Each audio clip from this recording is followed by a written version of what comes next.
സുവിശേഷം എന്നത് എന്താണ്? ചിലവെല്ലാം വിചാരിക്കും എന്താ സുവിശേഷം, അതൊരു മതം മാറ്റമല്ലേ, അത് മതത്തിൽ നിന്ന് മറ്റൊരു മതത്തിലേക്ക് ചാടുന്ന കാര്യമല്ലേ? പക്ഷേ സുവിശേഷത്തെ കുറിച്ച് അങ്ങനെയല്ല പറയുന്നത്. സുവിശേഷം അതൊരു നല്ല വിശേഷം, അത് സ്നേഹത്തിന്റെ സന്ദേശം, അത് നന്മയുടെ സന്ദേശം, അത് കരുണയുടെ സന്ദേശം, അത് അതിരുകളില്ലാത്ത സ്നേഹത്തിന്റെ, മതപക്ഷമില്ലാത്ത സ്നേഹത്തിന്റെ സന്ദേശം, സത്യസ്നേഹം, നിത്യസമാധാനം. ഈ ലോകം തരാത്ത സമാധാനം ഞാൻ നിങ്ങൾക്ക് നൽകിയിട്ട് പോകുന്നു. ഈ ലോകം നൽകുന്നത് പോലെയല്ല എന്ന് അരുളി ചെയ്ത സർവേശ്വരനായ ഈ ഭൂമിയിലേക്ക് മനുഷ്യനായി ഇറങ്ങി വന്ന ദൈവത്തോട് ലഭിക്കണമെന്ന് കാര്യമായി വിചാരിച്ചിട്ടുള്ളത് ദാസവേഷം എടുത്തുകൊണ്ട് ഈ ഭൂമിയിലേക്ക് ഇറങ്ങി വന്നു എന്നാ പറയുന്നത്.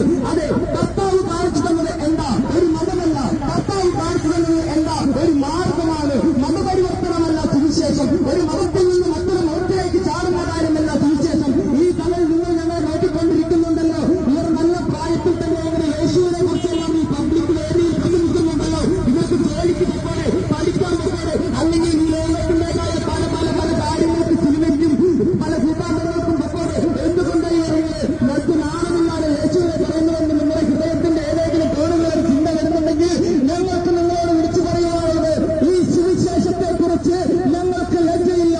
രക്ഷിക്കപ്പെടുവാൻ ആകാശത്തിന്റെ കീഴിൽ മനുഷ്യരുടെ ഇടയിൽ നൽകപ്പെട്ടിരിക്കുന്ന ഒരേ ഒരു നാമം, മനുഷ്യ മാനവ രാശിക്ക് വേണ്ടി ഇറങ്ങി വന്ന് തന്നെത്താൻ മറുവിലയായി നിന്റെ പാപം, ശാപം, രോഗം സകലവും വഹിച്ച് മരണത്തെ ജയിച്ച് മൂന്നാം നാൾ ഉയർത്തെഴുന്നേറ്റ് പച്ചപ്പരിമല കുരിശിൽ അവൻ നിനക്ക് വേണ്ടി യാഗമായി. അതെ, ഒരു മനുഷ്യൻ ജനിച്ചതുകൊണ്ട് മരിക്കുന്നു. പക്ഷേ ഇതാ 2020 ചില്ലാനം വർഷങ്ങൾക്ക് മുന്നേ മരിക്കുവാനായി ഈ ഭൂമിയിലേക്ക് ജന്മമെടുത്ത് ഇറങ്ങി വന്ന ഒരേ ഒരു രക്ഷകൻ. ബൈബിൾ പറയുന്നു, മക്കൾ ജന്മത്തെ മത്സരങ്ങളായിരിക്കെ അവനും അതേ ഭാവം തന്നെ മരിച്ചു.